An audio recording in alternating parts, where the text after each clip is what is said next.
Hello students, मैं विनोद कौशिक। आज हम आपके लिए स्टार्ट कर रहे हैं क्रैश कोर्स। ठीक है, जो ये क्रैश कोर्स है ये टोटली बेस्ड ऑन बोर्ड है। जैसे तुम्हारा सीबीएसई के बोर्ड स्टार्ट है फरवरी के अंदर, ठीक है, तो ये उसी से रिलेटेड है। इसमें हम क्या करेंगे, आपको जो सारे चैप्टर्स का ब्रश अप कराएंगे बोर्ड के पॉइंट ऑफ व्यू से। ठीक है बच्चों, तो इन क्लासेस को बहुत ध्यान से समझना है। ये क्लासेस आपके लिए बहुत बेनिफिशियल है। अगर आपने इन क्लासेस को पूरी तरह प्रॉपर फॉलो करेंगे तो तुम्हें अलग से कुछ भी रिवीजन करने की जरूरत नहीं है, मतलब पढ़ने की जरूरत नहीं है, प्रैक्टिस करने की जरूरत तो है मैथ्स के क्वेश्चंस पर, तुम्हें अलग से कोई मतलब कॉन्सेप्चुअल करने की जरूरत नहीं है। तुम्हारे सारे कॉन्सेप्ट इससे क्लियर हो जाएंगे। ठीक है बच्चों, अभी हम स्टार्ट करते हैं कि इस बार सीबीएसई ने आप लोगों का 30% जो सिलेबस है, कितना परसेंट जी, 30% सिलेबस कम कर दिया जी। लकी बैच है आप लोगों का 2023 का। सीबीएसई ने आपके आगे घुटने टेक दिए, 30% कम कर दिया कि भाई हमारे बच्चे आ रहे हैं एग्जाम देने, वीआईपी स्टूडेंट्स आ रहे हैं तो उन्होंने 30% पहले ही कम कर दिया आप लोगों के लिए तो इसलिए अब तुम्हें जो इसमें इन्होंने क्या किया है, सिलेबस में इंपोर्टेंस टॉपिक को रखा है जो तुम्हारे आगे चल के 11th-12th में तुम डॉक्टर बनोगे, इंजीनियर बनोगे, आर्किटेक्ट बनोगे, तो जो इंजीनियरिंग के अंदर जो तुम्हारे आगे चल के इन फ्यूचर तुम्हारे मैथ्स के जो टॉपिक्स यूज होंगे उनको ना रखा है, इंपोर्टेंट टॉपिक्स को जो लिंक्ड है आगे 11th-12th या 12th पास आउट जब तुम आगे कॉलेज के अंदर जाओगे उन टॉपिक्स को उन्होंने रखा है। बाकी के जो एक्स्ट्रा 30% सिलेबस था उसको अलग से निकाल दिया इन्होंने। ठीक है, ठीक है। पहली बात, बोर्ड के नाम से घबराना नहीं है बिल्कुल भी। बोर्ड का पेपर बहुत इजी होता है जी। अब इजी क्यों होता है मैं बताता हूं। देखो, आप लोग हैं, जैसे मेरी वीडियो को मोबाइल पे देख रहे हैं, लैपटॉप पे देख रहे हैं, या आप लोग कोचिंग जा रहे हैं, आप लोगों के घर पे टीचर पढ़ाने आ रहा है, या आप ट्यूशंस पढ़ रहे हैं, तो आप लोगों के पास ये फैसिलिटीज है। पर कुछ बच्चे ऐसे हैं कि ना तो वो स्कूल भी प्रॉपर जा पाते, उनका स्कूल बहुत दूर है, या फिर उनको इस तरह की कोई फाइनेंशियल प्रॉब्लम है कि स्कूल की फीस के कारण स्कूल नहीं जा पा रहे, या उनकी फैमिली कुछ प्रॉब्लम्स हैं। तो जो सीबीएसई बोर्ड जब पेपर को सेट करती है, जो उनके बोर्ड ऑफ जो पेपर सेटर्स होते हैं, जब वो पेपर को सेट करते हैं तो उनके माइंड में सारी चीजें होती हैं। उनके माइंड में ये भी होता है कि आप जैसे बच्चे जो कोचिंग जा रहे हैं, बड़े बड़े स्कूल्स में पढ़ रहे हैं, या फिर ऐसे भी बच्चे हैं जो ट्यूशन से, कोचिंग से या स्कूल से बहुत दूर रहते हैं पर एग्जाम वो भी देते हैं, या एग्जाम देना चाहते हैं, वो भी पास होना चाहते हैं। तो पेपर ऐसे सेट करती है सीबीएसई कि 65% बच्चे का जो सिलेबस होता है बहुत इजी लेवल का होता है। उसके लिए अगर तुम थोड़ा सा भी ढंग से पढ़ लेते हो ना तो कोई दिक्कत नहीं है, आराम से, मतलब सीबीएसई के बोर्ड को पास करना मतलब कोई बहुत मुश्किल नहीं है। अगर थोड़ा सा भी आप पढ़ लेते हो तो आराम से पास हो जाएंगे। अब बात हुई अच्छे मार्क्स लाने के लिए, उसके लिए तुम्हें थोड़ा सा पढ़ना पड़ेगा भाई। ठीक है, और वो ऐसे नहीं आ जाएंगे बस थोड़ा सा पढ़ लिया बस हो गए पास। उसके लिए तुम्हें प्रैक्टिस करनी पड़ेगी क्वेश्चंस की। ठीक है बच्चों, तो अब जो सिलेबस डिलीट हुआ है, अभी जैसे आज हम चैप्टर स्टार्ट करेंगे तुम्हारा आप लोगों का रियल नंबर। ठीक है, फर्स्ट चैप्टर। तो हम रियल नंबर के सिलेबस में क्या डिलीट हुआ है टॉपिक में, हम उसी के बारे में डिस्कशन करेंगे। ठीक है, इसमें पहले यूक्लिड्स डिवीजन लेमा था, वो हटा दिया इन्होंने इस बार। ठीक है, decimal representation of rational numbers को भी हटा दिया है in terms of terminating, non terminating, recurring decimals. तो इन दोनों टॉपिक्स को इन्होंने हटा दिया है। अब सिलेबस बहुत इजी हो गया है। ठीक है, अभी हम जो सिलेबस एग्जाम में आने वाला है हम सिर्फ उसी को ही डिस्कस करेंगे इस क्लास के अंदर। ठीक है, और ये तुम्हारी रिवीजन क्लासेस है only for board of point of view. ठीक है बच्चों, अब क्लासेस को ध्यान से समझना है, ये आप लोगों के लिए बनाई जा रही है ताकि आप बोर्ड में अच्छे मार्क्स लेके आ सकें।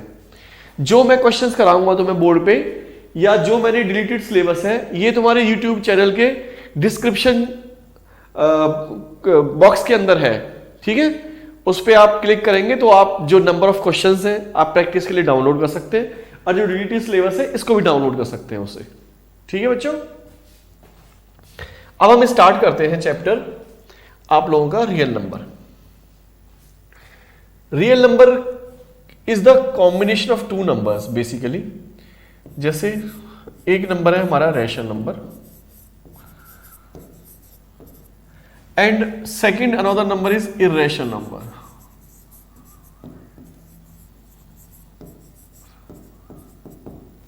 ठीक है बच्चों। अब पहले हम जान लेते हैं कि रैशनल नंबर होता क्या है। पहले आप लोगों ने सबसे पहले नेचुरल नंबर पढ़ा हुआ है, नेचुरल नंबर्स सारे बच्चों को पता होगा, वैसे मोस्टली बच्चों को पता होगा कि रैशनल नंबर्स क्या होते हैं। रैशनल नंबर्स होते हैं जो नंबर 1 से शुरू होते हैं, 1 2 3 4 5 6 and goes up to infinity. ठीक है, सेकेंड नंबर पे आता है हमारा होल नंबर्स। होल नंबर्स जो 0 से स्टार्ट होते हैं, 0 1 2 3 4 5 and goes up to infinity. ठीक है, नेक्स्ट इज इंटीजर। इंटीजर्स क्या होते हैं हमारे? होल नंबर्स का negative and positive of whole numbers is called integers. For example 0 1 2 3 4 and goes up to infinity, and this is -1 is this side, -2 -3 and goes up to infinity। ठीक है, ये हमारे हो गए इंटीजर्स। ठीक है, अब आता है हमारा नेक्स्ट रैशनल नंबर। देखो नेचुरल नंबर सारे होल नंबर हो सकते हैं, सारे होल नंबर इंटीजर्स हो सकते हैं, सारे इंटीजर्स रैशनल नंबर हो सकते हैं। तो you can say rational number is the father of these numbers. ठीक है, अब रैशनल नंबर्स क्या होते हैं? Rational numbers are those numbers which are return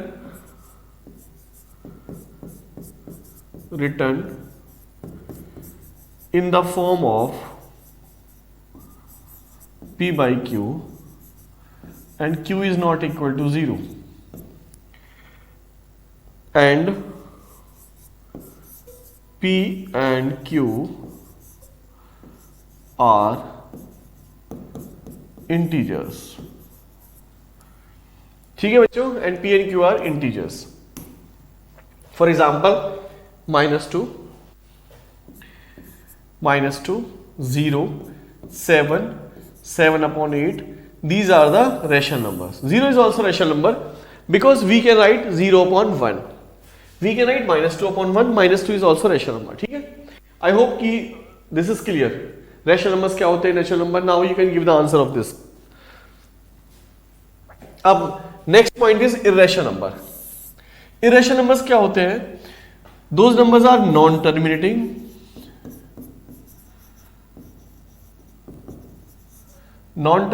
and non repeating जो नंबर्स होते हैं हमारे,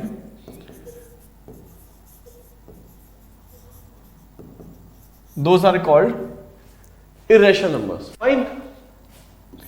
For example, √2, √3, √5, √4. √4 is not a rational number. √4 is rational number because √4 is equal to 2. Fine. तो these are irrational numbers।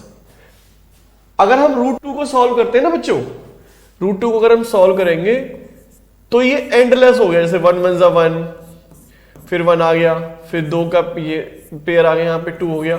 ऐसे वैसे solve करेंगे तो ये नॉन टर्मिनेटिंग होगा और यहाँ पे नॉन रिपीटिंग होगा। ठीक है, that's why these are called the irrational number. ठीक है, ये आपका सिलेबस का पार्ट है। अब हम आगे इसके कुछ क्वेश्चंस करते हैं, इसमें किस टाइप से क्वेश्चंस आएंगे तुम्हारे। ये आई होप सारे बच्चों, real number the combination of rational number and irrational number. I hope सारे बच्चों को क्लियर हो गया। अब आता है हमारा express 540 positive integers as the product of its prime factors. बिल्कुल छोटी क्लासेस में चले जाओ, 6th 7th में चले जाओ, प्राइम फैक्टरेशन आप लोगों ने 6th 7th क्लासेस में की थी। जैसे 540 है हमारा, 540, तो हमने क्या किया, 540 के प्राइम फैक्टराइजेशन ऐसे करते थे ना आप लोग, 2 से किया, 2 2 = 4, 2 7 = 0, क्या आया, इसके फैक्टर बन गए 2 और 2 7 0। ठीक है बच्चों, अब हमने 2 7 को फिर 2 से डिवाइड किया, 1 3 5। ठीक है, फिर उसके बाद इसके क्या फैक्टर बन गए हमारे, 2 × 135 ये इसके फैक्टर हो गए। फिर हमने 135 के फैक्टर बनाए। 135 को अब हमने किया 3 से, 3 4 से 12, 3 5 जा, तो क्या आएगा हमारे पास 45 और दूसरा नंबर क्या है 3। ठीक है बच्चों, फिर हमने इसको किया 3 से, फिर दोबारा किया 15, तो फिर क्या है हमारे पास 3 and 15। फिर हमने इसको दोबारा फिर 3 से किया, 3 5 जा। ठीक है, तो अब इसके फैक्टर क्या आए 5 and 3। ठीक है, इस तरीके से हम पॉजिटिव इंटीजर्स के जो प्रोडक्ट से प्राइम फैक्टराइजेशन होते हैं उनको हम निकाल सकते हैं। ठीक है बच्चों, ये बेसिक क्वेश्चन है। ठीक है, ये तो is the part of your syllabus.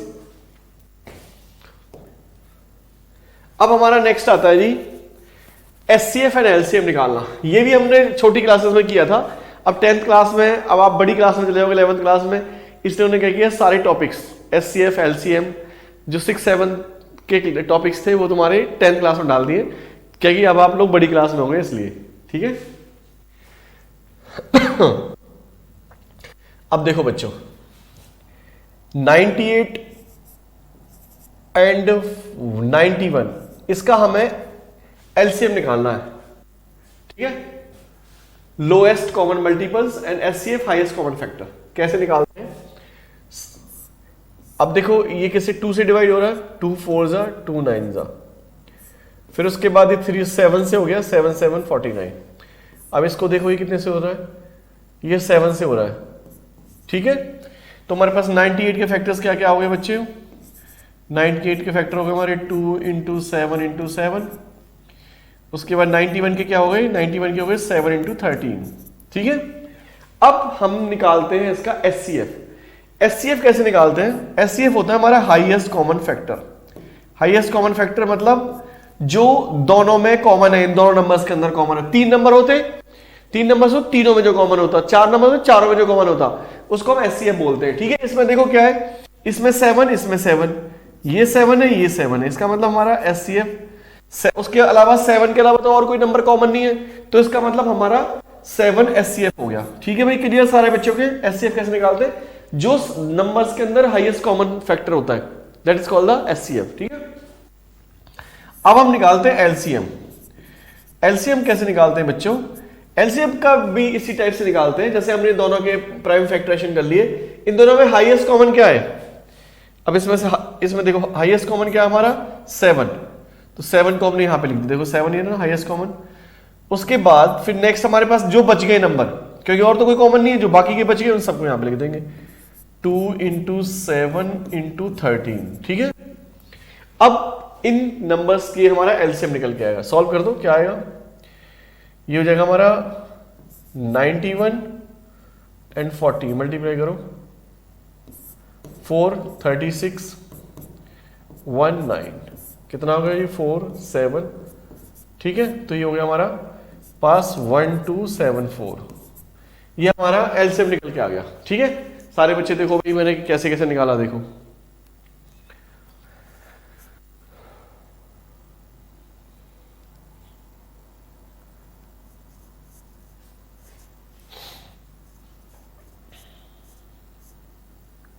ठीक है भाई, सबके क्लियर हो गया, आगे बढ़ते हैं। ठीक है, ये हमारा एलसीएम निकल के आ गया। ठीक है, तो अब इस क्वेश्चन में हमने एचसीएफ भी निकाल दिया है और एलसीएम भी निकाल दिया। प्राइम फैक्टराइजेशन ऊपर दे रखा है, प्राइम फैक्टराइजेशन मेथड, तो मैंने ये निकाल दिया प्राइम फैक्टराइजेशन मेथड।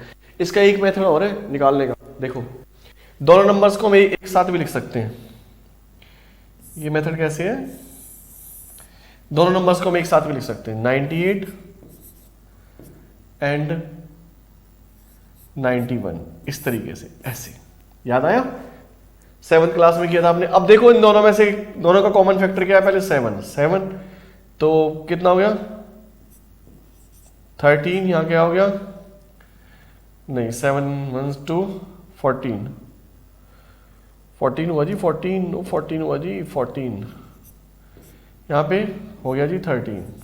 ठीक है, ये आ गया हमारे पास। अब इसमें और कोई कॉमन फैक्टर है नहीं, तो एचसीएफ में जो हाईएस्ट कॉमन फैक्टर जो दोनों नंबर्स को डिवाइड कर रहा है वो कौन सा नंबर है, 7, क्योंकि हाईएस्ट कॉमन फैक्टर 7 आ रहा है। उसके अलावा कोई कॉमन फैक्टर नहीं है, तो अब हम एलसीएम निकालेंगे इसका। तो एलसीएम जो हो जाएगा वो जाएगा 7 इंटू 14 इंटू 13, और जब मल्टीप्लाई कर देंगे तो इट विल बी 1274। ये हमारा इसका एलसीएम निकल के आ गया। इस मेथड से भी कर सकते हो या इस मेथड से भी कर सकते हो, ठीक है, दोनों से आंसर सेम ही आएगा। अब नेक्स्ट है हमारा, ये इंपॉर्टेंट फॉर्मूला है। इसमें क्या होता है कि जैसे हमें दो नंबर्स दे रखे हैं, जैसे the given that the HCF of this number and this number, ये क्या होता है, फर्स्ट नंबर कोई भी एक्स नंबर है, कोई भी वाई नंबर है, दो नंबर्स हैं, first number into second number, इन दोनों नंबर का जो प्रोडक्ट होता है, इन दोनों नंबर्स के एलसीएम और एचसीएफ के प्रोडक्ट के बराबर होता है जी। ये इंपॉर्टेंट है जी, नोट कर लेना इसको जी, ये इंपॉर्टेंट है जी। इसमें से क्वेश्चन आने की प्रोबेबिलिटी हाई है इसके अंदर से, इस टाइप का क्वेश्चन, ठीक है। अब हम क्या दे रखा है, देखो फर्स्ट नंबर क्या दे रखा है इसमें 306, सेकंड नंबर क्या दे रखा है 657, ठीक है। इनका एचसीएफ क्या दे रखा है, HCF of these number is 9, और एलसीएम निकालना हमें, तो एलसीएम पूछ रहा है, तो एलसीएम इंटू 9 हो गया एचसीएफ, ठीक है। अब हम एलसीएम निकालेंगे तो कैसे हो जाएगा, एलसीएम इज इक्वल टू हो जाएगा हमारा 306 इंटू 657 अपॉन 9, ठीक है भाई। अब 9 से डिवाइड कर दो इसको, भाई इधर आ जाएगा 9 अपॉन में, तो 9 वन जा, ठीक है, कितना होगा 34, ठीक है।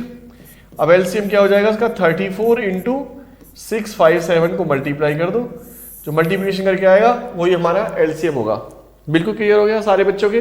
ये इंपॉर्टेंट फॉर्मूला है, the product of two number is equal to the LCM, the product of LCM and HCF of those numbers के इक्वल होता है वो, ठीक है ना, ये याद रखना, ठीक है। ये इंपॉर्टेंट फॉर्मूला भी हमारा, ठीक है बच्चों। अब अगला क्वेश्चन करते हैं हम नेक्स्ट। ये सबसे मोस्ट इंपोर्टेंट क्वेश्चन है एग्जामिनेशन पॉइंट ऑफ व्यू से। इस टाइप का क्वेश्चन एग्जाम में आ सकता है, मोस्ट इंपोर्टेंट पॉइंट क्वेश्चन है, ठीक है। ये क्या है क्वेश्चन, प्रूव दैट करना है हमें कि जो √3 है वो एक इरेशनल नंबर है, √3 एक इरेशनल नंबर है, √3 एक इरेशनल नंबर है, ठीक है। ये √3 भी हो सकता है, ये √2 भी हो सकता है, ये √5 भी हो सकता है, ठीक है। तो अभी हम √3 को सॉल्व करते हैं। कैसे करते हैं, इस टाइप के क्वेश्चन को जो तुम्हारा 10th क्लास में दे रखा है आप लोगों का, उसमें कॉन्ट्राडिक्शन मेथड दे रखा है, ठीक है। कॉन्ट्राडिक्शन मेथड, कॉन्ट्राडिक्शन मेथड मतलब जैसे इसको सॉल्व करते हैं, हम क्या करते हैं, इस क्वेश्चन को लेट कर लेंगे कि let this number is rational number, ठीक है। स्टेप नंबर 1 कैसे करेंगे, let √3 is a rational number, rational number, ठीक है। अब रैशनल नंबर है तो रैशनल नंबर्स क्या होते हैं, रैशनल नंबर है तो rational number is equal to P upon Q के बराबर हो गया, ठीक है। Q इज इक्वल टू 0 हो गया, ठीक है। उसके बाद P and Q are integers हो गए,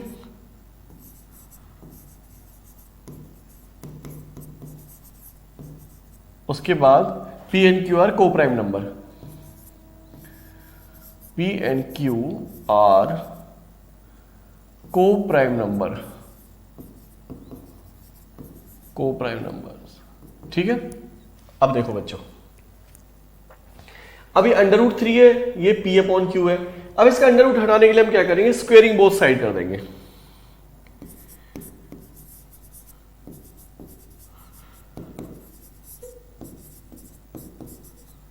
स्क्वेयरिंग बोथ साइड। जब स्क्वेयरिंग बोथ साइड करेंगे तो ये हो जाएगा हमारे पास √3 का whole square is equal to P upon Q का होल स्क्वायर। तो ये हो जाएगा हमारे पास 3 is equal to P square upon में Q स्क्वायर, ठीक है। अब इसकी क्रॉस मल्टीप्लाई करेंगे तो ये क्या हो जाएगा, P square is equal to 3Q square. ये हमारी इक्वेशन बन रही है, ठीक है। अब आप देख रहे हो ध्यान से कि जो P है is the 3 is the factor of P, तो हम यहां पे लिखेंगे here 3 is factor of P।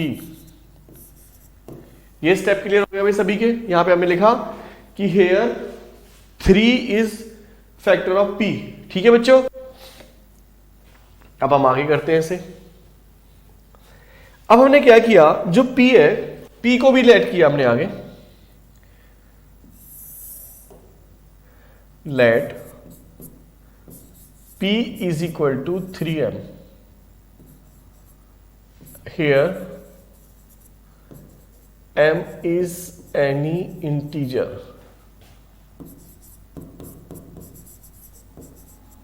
ठीक है।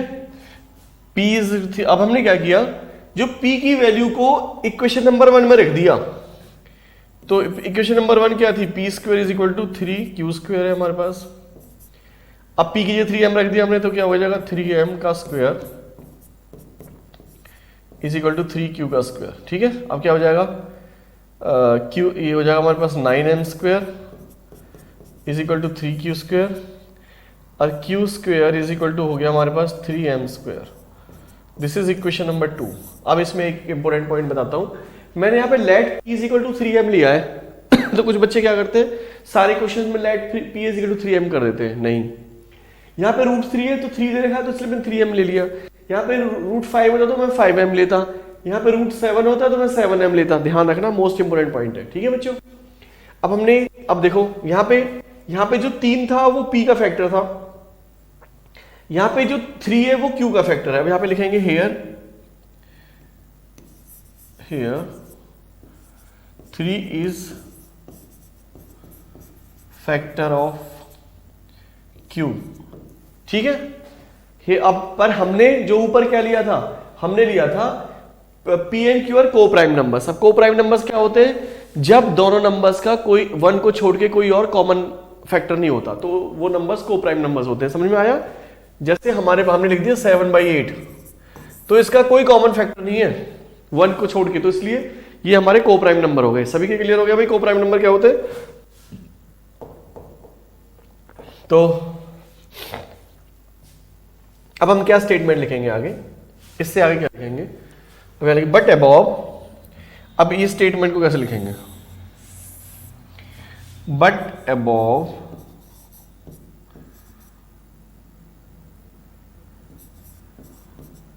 we have taken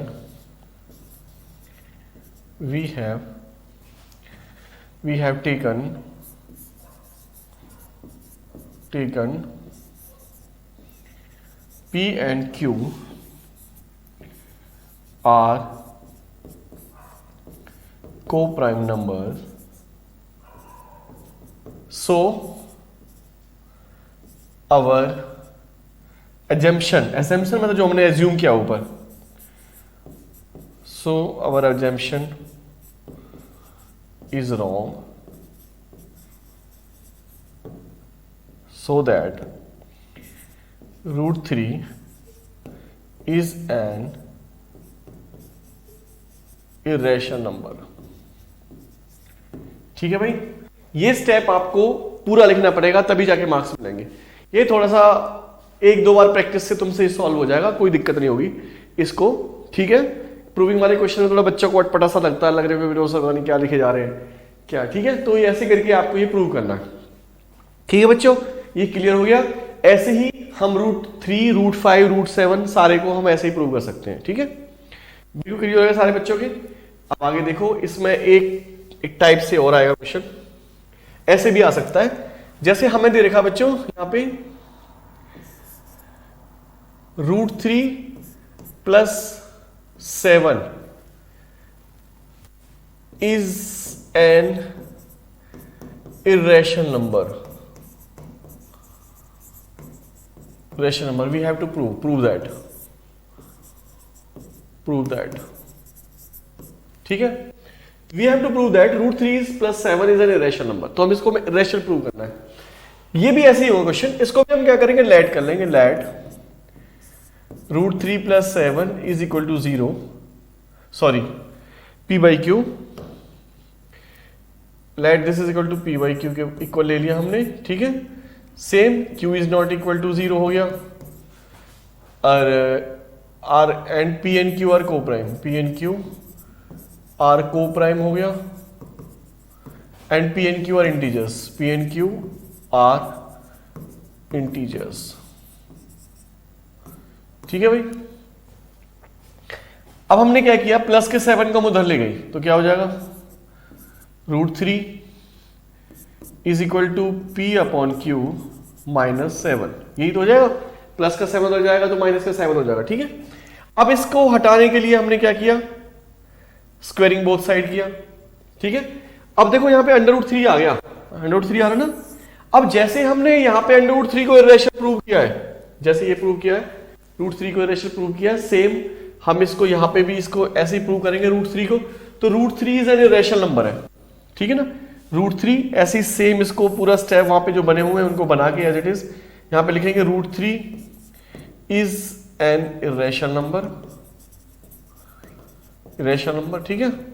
अब इरेशनल नंबर तो this is also equal to irrational number है, तो इसलिए सारा नंबर हमारा इरेशनल हो जाएगा। ये समझ में आया, क्योंकि √3 इरेशनल नंबर तो सारा इसके बराबर है, तो ये भी इरेशनल हो जाएगा, ठीक है बच्चों।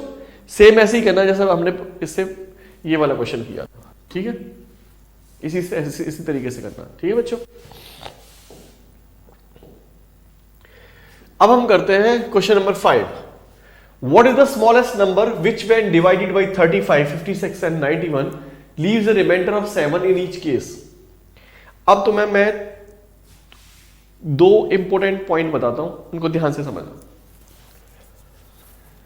जब इस तरह की वर्ड प्रॉब्लम्स आनी शुरू हो जाए, अभी आगे आएंगी, मैंने डिस्क्रिप्शन यूट्यूब के डिस्क्रिप्शन चैनल के अंदर लिंक डाला हुआ है, उसमें मैंने कुछ क्वेश्चंस दिए हैं, उसमें कुछ वर्ड प्रॉब्लम्स भी हैं, इस टाइप की भी क्वेश्चंस हैं। 14 to 15 क्वेश्चन मैंने दिए, उनको डाउनलोड करना, उनकी प्रैक्टिस करना, अच्छे क्वेश्चंस हैं, ठीक है। तो अब इंपॉर्टेंट पॉइंट समझना, अगर किसी क्वेश्चन में, जैसे इसमें स्मॉलेस्ट दे रखा है, देखो स्मॉलेस्ट दे रखा है, स्मॉलेस्ट वर्ड यूज हो रहा है। अगर किसी क्वेश्चन के अंदर वर्ड प्रॉब्लम्स के अंदर स्मॉलेस्ट वर्ड यूज हो जाए, ठीक है ना, लोएस्ट, ठीक है, लीस्ट, ठीक है, स्मॉलेस्ट, लोएस्ट, लीस्ट, अगर इस तरह के वर्ड यूज होते हैं तो उस केस में हम एलसीएम निकालते हैं जी। उस केस में हम क्या निकालेंगे, एलसीएम निकालेंगे, ठीक है। अगर क्वेश्चन के अंदर बिगेस्ट, लार्जेस्ट, ग्रेटेस्ट, ठीक है, इस तरह के वर्ड यूज होते हैं तो उस केस में हम क्या निकालते हैं, एचसीएफ, हाईएस्ट कॉमन फैक्टर निकालेंगे उस केस में हम, ठीक है। अगर ये वाले वर्ड यूज होते हैं वर्ड स्टेटमेंट्स के अंदर तो हम एलसीएम निकालते हैं, ठीक है। अब हम इस क्वेश्चन को सॉल्व करते हैं, कैसे सॉल्व करेंगे बताता हूं। देखो बच्चों, हमने क्या किया, व्हाट इज द स्मॉलेस्ट, तो इसका मतलब क्या निकालेंगे हम, एलसीएम, एलसीएम निकालेंगे ना। तो पहले एलसीएम निकाल दो जी लोग, 35, 56 एंड 91, ठीक है भाई। तो अब इसको ध्यान से देखो, किस नंबर से डिवाइड हो रहा है, 7 से डिवाइड हो रहा है,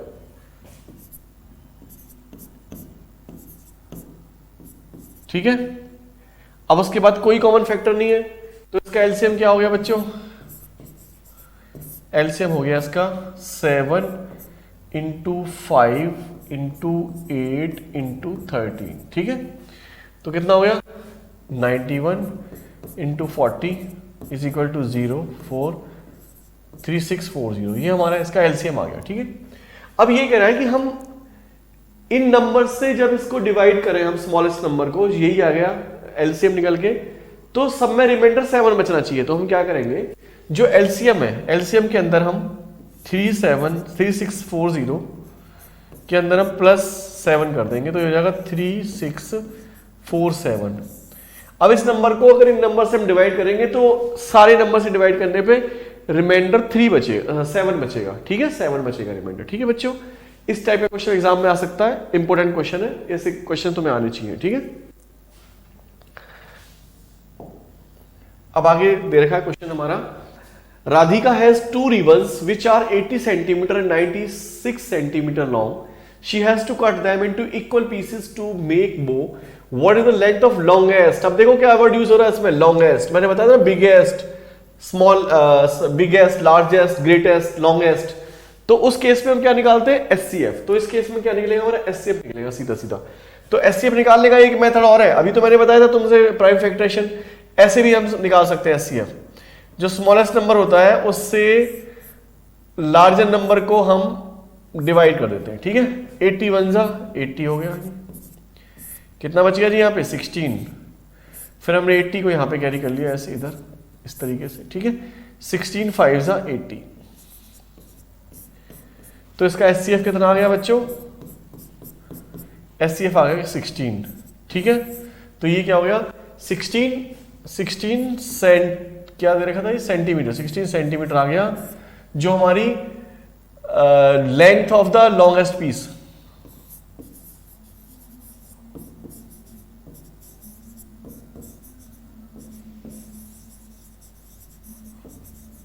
लॉन्गेस्ट पीस